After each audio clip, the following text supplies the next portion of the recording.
ढूंढते। हरिओम तत्सत। 29वां अध्याय भागवत धर्मों का निरूपण। परमात्मा की प्राप्ति के साधन का निरूपण थोड़े। उद्धव जी ने कहा, अच्युत, जो अपना मन वश में नहीं कर सका, सब प्रश्न तुम्हारे लिए उठाए हुए छात्र ने। उसके लिए आपकी बतलाई हुई योग साधना को मैं बहुत ही कठिन समझता हूँ। यह कितना बताया विस्तार। हाँ जी। अतः अब आप कोई ऐसा सरल और सूक्ष्म साधन बताइए जिससे मनुष्य अनायास ही परम पद प्राप्त कर सके। अनायास परम पद मिल जाए उसको। कमल है, आप जानते ही हैं कि अधिकांश योगी जब अपने मन को एकाग्र करने लगते हैं तब वे बार बार चेष्टा करने पर भी सफल न होने के कारण हार मान लेते हैं। उसे वश में ना कर पाने के कारण दुखी हो जाते हैं। पद्मलोचन किसे कहते हैं? कमल के समान है आंखें जिसकी।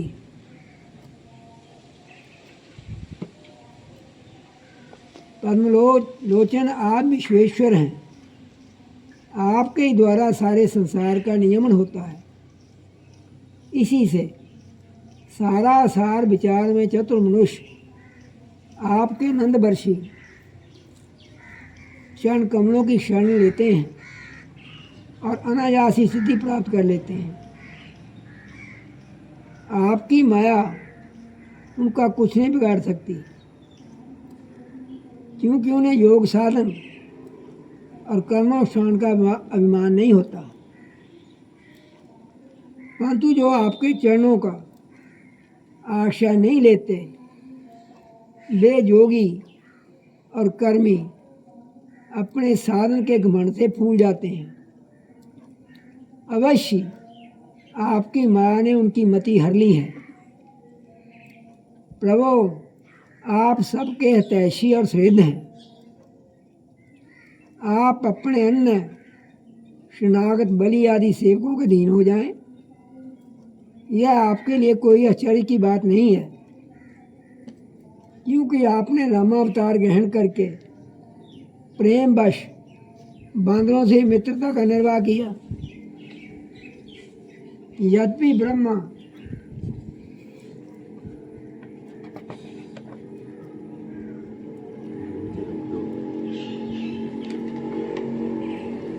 आदि लोकेश्वर गण भी अपने दिव्य किरीटों को आपके चरण कमल रखने की चौकी पर रगड़ते रहते हैं।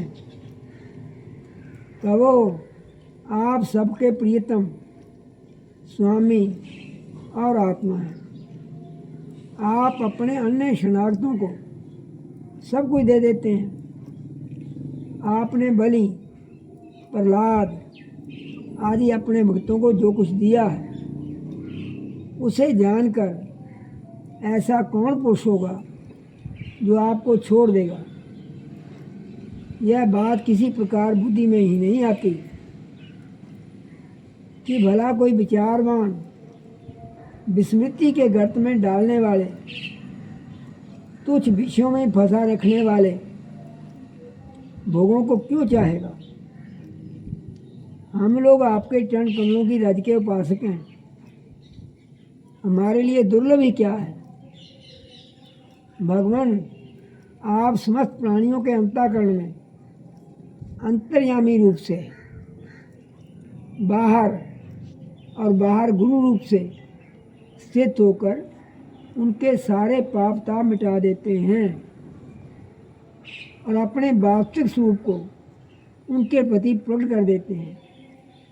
बड़े बड़े ब्रह्म ज्ञानी ब्रह्मा ही के समान लंबी आयु पाकर भी आपके उपकारों का बदला नहीं चुका सकते। इसी से वे आपके उपकारों का स्मरण करके क्षण क्षण अधिकाधिक आनंद का अनुभव करते रहते हैं। श्री सुखदेव जी कहते हैं, प्रिय परीक्षित, भगवान श्री कृष्ण ब्रह्मा आदि ईश्वरों के भी ईश्वर हैं। वे ही सत राज आदि गुणों के द्वारा ब्रह्मा विष्णु और रुद्र का रूप धारण करके जगत की उत्पत्ति स्थिति आदि के खेल खेला करते हैं। जब उद्धव जी ने अनुराग भरे चित्त से उनसे ये प्रश्न किया, तब उन्होंने मंद मंद मुस्कुराकर बड़े प्रेम से कहना आरंभ किया। श्री भगवान ने कहा, प्रिय उद्धव, अब मैं तुम्हें अपने उन मंगलमय भागवत धर्मों का उपदेश करता हूँ, जिनका श्रद्धापूर्वक आचरण करके मनुष्य संसार रूप दुर्जय मृत्यु को अनायास ही जीत लेता है। उद्धव जी, मेरे भक्त को चाहिए कि अपने सारे कर्म मेरे लिए ही करे और धीरे धीरे उनको करते समय मेरे स्मरण का अभ्यास बढ़ाए। कुछ ही दिनों में उसके मन और चित्त मुझ में समर्पित हो जाएंगे। उसके मन और आत्मा मेरे ही धर्मों में रम जाएंगे। मेरे भगत साधु जन जिन पवित्र स्थानों में निवास करते हों, उन्हीं में रहे, और देवता असुर अथवा मनुष्यों में जो मेरे अन्य भक्त हैं हों, उनके आचरणों का अनुसरण करें। पर्व के अवसरों पर सबके साथ मिलकर अथवा अकेला ही नृत्य गान वाद्य आदि महाराजोचित ठाट बाट से मेरी यात्रा आदि के महोत्सव मना करे। शुद्ध अंतःकरण पुरुष आकाश के समान बाहर और भीतर परिपूर्ण एवं अवर्ण शून्य। अवर्ण शून्य किसे कहते हैं? वरना तो पर्दा हो गई, नहीं पर्दा नहीं है कोई।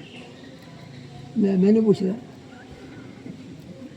या शून्य आ गया था, अवर्ण जिथे कोई है ही नहीं। हाँ जी, हाँ जी। प्रत्यक्ष आओ, अवर्ण शून्य। मुझ परमात्मा को ही समस्त प्राणियों और अपने हृदय में स्थित देखे। निर्मल बुद्धि उद्धव जी, जो साधक केवल इस ज्ञान दृष्टि का आश्रय लेकर संपूर्ण प्राणियों और पदार्थों में मेरा दर्शन करता है, उन्हें मेरा ही रूप मानकर सत्कार करता है, तथा ब्राह्मण और चंडाल, चोर और ब्राह्मण भक्त, सूर्य और चिंगारी तथा कृपालु और क्रूर में समदृष्टि रखता है, उसे ही सच्चा ज्ञानी समझना चाहिए। जब निरंतर सभी नर नारियों में मेरी ही भावना की जाती है, तब थोड़े ही दिनों में साधक के चित्त से स्पर्धा, होड़, ईर्ष्या, तिरस्कार और अहंकार आदि दोष दूर हो जाते हैं। अपने ही लोग यदि हंसे करें तो करने दें, उनकी परवाह न करें। मैं अच्छा हूँ, वह बुरा है, ऐसी देह दृष्टि को और लोक लज्जा को छोड़ दे, और कुत्ते, चंडाल, गऊ, ब्राह्मण एवं गधे को भी पृथ्वी पर गिरकर साष्टांग दंडवत प्रणाम करे।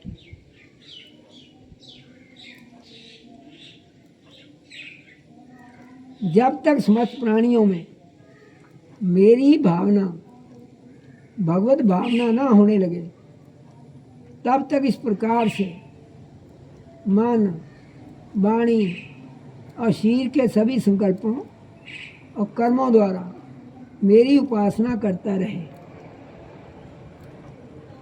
उद्धव जी, जब इस प्रकार सर्वत्र आत्मबुद्धि ब्रह्म बुद्धि का अभ्यास किया जाता है तो थोड़े ही दिनों में उसे ज्ञान होकर सब कुछ ब्रह्म स्वरूप दिखने लगता है।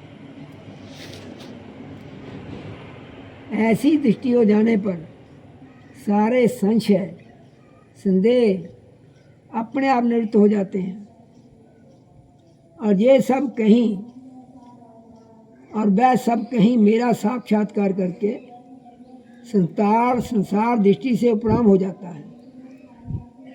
मेरी प्राप्ति के जितने साधन हैं उनमें मैं तो सबसे श्रेष्ठ साधन यही समझता हूँ कि समस्त प्राणियों और पदार्थों में मन वाणी और शरीर की समस्त वृत्तियों से मेरी ही भावना की जाए।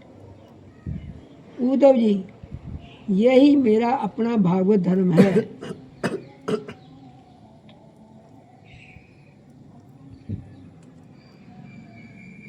इसको एक बार आरंभ कर देने के बाद फिर किसी प्रकार की विघ्न बाधा से उसमें रत्ती भर भी अंतर नहीं पड़ता, क्योंकि यह धर्म निष्काम है और स्वयं मैंने ही इसे निर्गुण होने के कारण सर्वोत्तम निश्चय किया है। भागवत धर्म में किसी प्रकार की त्रुटि पड़नी तो दूर रही, यदि इस धर्म का साधक भय शोक आदि अवसर पर होने वाली भावना और रोने पीटने भागने जैसे निरर्थक कर्म भी निष्काम भाव से मुझे समर्पित कर दे तो वे भी मेरी प्रसन्नता के कारण धर्म बन जाते हैं। विवेकियों का विवेक क्या है? क्या हुसैन हो गया ज्ञान। अचेतनों की जुताई की पराकाष्ठा इसी में है कि वे इस विनाशी और असत्य शरीर के द्वारा मुझ अविनाशी एवं सत्य तत्व को प्राप्त कर लें।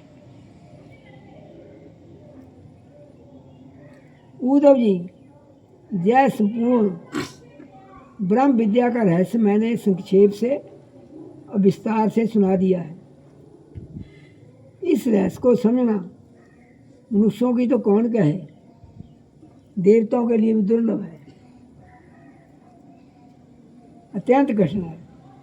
मैंने जिस स्पष्ट और युक्ति युक्त ज्ञान का वर्णन बार बार किया है उसके मर्म को जो समझ लेता है उसके हृदय की संशय ग्रंथियाँ छिन्न हो जाती हैं और वह मुक्त हो जाता है। मैंने तुम्हारे प्रश्न का भली भांति खुलासा कर दिया। जो पुरुष हमारे प्रश्नोत्तर को विचार पूर्वक धारण करेगा वह वेदों का भी परम रहस्य सनातन परब्रह्म को प्राप्त कर लेगा। जो पुरुष मेरे भक्तों को इसे भली भांति स्पष्ट करके समझाएगा उस ज्ञानदाता को मैं प्रसन्न मन से अपना स्वरूप तक दे डालूंगा, उसे आत्मज्ञान करा दूंगा। उद्धव जी, यह तुम्हारा और मेरा संवाद स्वयं तो परम पवित्र है ही, दूसरों को भी पवित्र करने वाला है। जो प्रतिदिन इसका पाठ करेगा और दूसरों को सुनाएगा वह इस ज्ञान दीप के द्वारा दूसरों को मेरा दर्शन कराने के कारण पवित्र हो जाएगा। जो कोई एकाग्रचित्त से इसे श्रद्धापूर्वक नित्य सुनेगा उसे मेरी पराभक्ति प्राप्त होगी और वह कर्म बंधन से मुक्त हो जाएगा। प्रिय सखे, तुमने भली भांति ब्रह्म का स्वरूप समझ लिया है ना। यहाँ मोह नहीं, वहाँ मोह था। और तुम्हारे चित्त का मोह एवं शोक तो दूर हो गया है ना। तुम इसे दम्भिक, नास्तिक, शठ, अश्रद्धालु, भक्तिहीन, उद्धत पुरुषों को कभी मत देना। जो इन दोषों से रहित हो, ब्राह्मण भक्त हो, प्रेमी हो, साधु स्वभाव हो, जिसका चरित्र पवित्र हो, उसी को यह प्रसंग सुनाना चाहिए। यदि शूद्र स्त्री भी मेरे प्रति प्रेम भक्ति रखते हों तो उन्हें भी इसका उपदेश करना चाहिए। जैसे दिव्य अमृत पान कर लेने पर कुछ भी पीना शेष नहीं रहता, वैसे ही ये जान लेने पर जिज्ञासु के लिए कुछ और भी जानना शेष नहीं रहता। प्यारे उद्धव, मनुष्यों को ज्ञान, कर्म, योग, वाणिज्य, राजधन आदि से कर्मशः मोक्ष, धर्म, काम, अर्थरूप फल प्राप्त होते हैं, परंतु तुम्हारे जैसे अन्य भक्तों के लिए वह चारों प्रकार का फल केवल मैं ही हूँ। जिस समय मनुष्य समस्त कर्मों का परित्याग करके मुझे आत्मसमर्पण कर देता है, उस समय वह मेरा विशेष माननीय हो जाता है और मैं उसे उसके जीव तत्व से छुड़ाकर अमृत तत्स्वरूप मोक्ष की प्राप्ति करा देता हूँ और वह मुझसे मिलकर मेरा स्वरूप हो जाता है।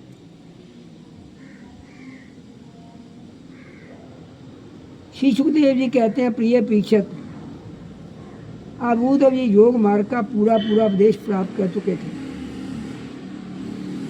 भगवान श्री कृष्ण की बात सुनकर उनकी आंखों में आंसू उमड़ आए।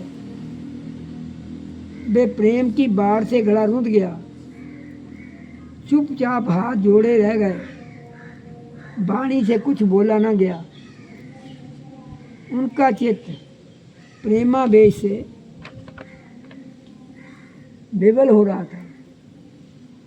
उन्होंने धैर्यपूर्वक उसे रोका और अपने को अत्यंत सौभाग्यशाली अनुभव करते हुए सिर से जदुवंश शिरोमणि भगवान श्री कृष्ण के चरणों को स्पर्श किया तथा हाथ जोड़कर उनसे ये प्रार्थना की। उद्धव जी ने कहा, प्रभु, आप माया और ब्रह्म आदि के भी मूल कारण हैं। मैं मोह के महान अंधकार में भटक रहा था। आपके सत्संग से मैं सदा के लिए भाग गया। भला जो अग्नि के पास पहुंच गया, उसके सामने क्या शीत, अंधकार, उसके कारण होने वाला भय ठहर सकते हैं? भगवान, आपकी मोहनी माया ने मेरा ज्ञान दीपक छीन लिया था, परंतु आपने कृपा करके मैं फिर अपने शिव को लौटा दिया। आपने मेरे ऊपर महान अनुग्रह की वर्षा की है। ऐसा कौन होगा जो आपके इस कृपा प्रसाद का अनुभव करके भी आपके चरण कमलों की शरण छोड़ दे और किसी दूसरे का सहारा ले? आपने अपनी माया से सृष्टि वृद्धि के लिए दाशारा, वृष्णि, अंधक और सात्वत वंशी यादवों के साथ मुझे सुदृढ़ स्नेह पाश में बांध दिया था। आज आपने आत्मबोध की तीखी तलवार से उस बंधन को अनायासी काट डाला। महाजोगेश्वर, मेरा आपको नमस्कार है। अब आप कृपा करके मुझ शरणागत को ऐसी आज्ञा दीजिए जिससे आपके चरण कमलों में मेरी अन्य भक्ति बनी रहे। भगवान श्री कृष्ण ने कहा, उद्धव जी, अब तुम मेरी आज्ञा से बद्रीवन चले जाओ। वह मेरा ही आश्रम है। वहाँ मेरे चरण कमलों के धोबन गंगा जल का स्नान पान के द्वारा सेवन करके तुम पवित्र हो जाओगे। अलकनंदा के दर्शन मात्र से तुम्हारे सारे पाप ताप नष्ट हो जाएंगे। प्रिय उद्धव, तुम वहाँ वृक्षों की छाल पहनना, वन के कंदमूल फल खाना और किसी भोग की अपेक्षा न रखकर निष्प्रिय वृत्ति से अपने आप में मस्त रहना। सर्दी गर्मी सुख दुख जो कुछ आ पड़े उसे सम रहकर सहना।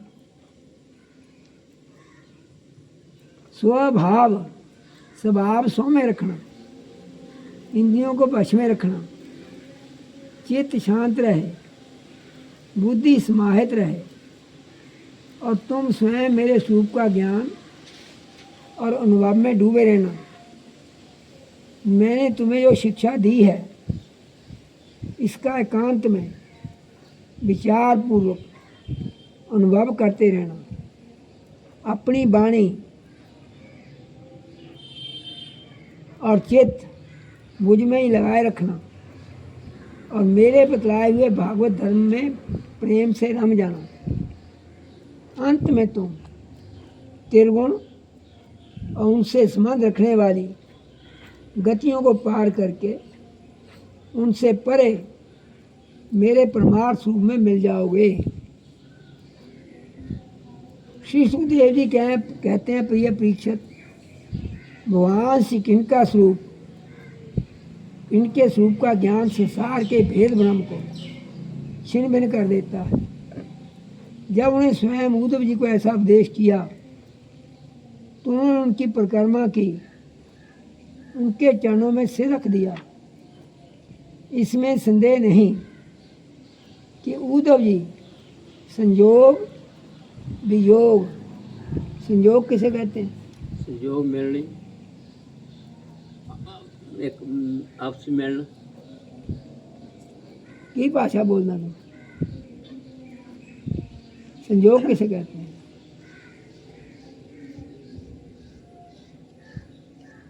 वियोग मिलना बिछोड़ना। मिलना संयोग है मिलना, हाँ जी, वियोग है बिछोड़ना।